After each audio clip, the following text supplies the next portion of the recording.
გამარჯობა, მე ტატო ვარ. ნებისმიერი სესხის გადახდა გვიწევს გარკვეული პერიოდულობით, ძირითადად ყოველთვიურად. ალბათ საინტერესოა ვიცოდეთ, როგორ იფარება ჩვენი სესხი და რისგან შედგება სესხის ყოველთვიური შენატანი.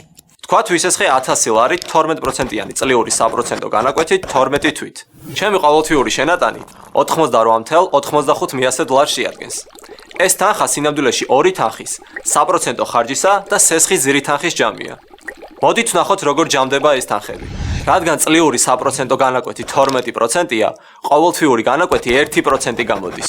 შესაბამისად, პირველ თვეში საპროცენტო ხარჯი 1000 ლარის 1%, ანუ 10 ლარი იქნება. პირველ თვეში გადახდელი 88.95 ლარიდან 10 ლარი საპროცენტო ხარჯია, ხოლო დანარჩენი 78.95 ლარი კი სესხის ძირი თანხის დაფარვას მოხმარდება. მეორე თვეში სესხის ძირი თანხა უკვე 921.15 ლარია და შესაბამისად, ყოველთვიური 1%-იანი საპროცენტო ხარჯიც ამ თანხიდან დაითვლება. და უფრო ნაკლები გამოვა, ვიდრე წინა თვეში. ასე გაგრძელდება სესხის დაფარვამდე.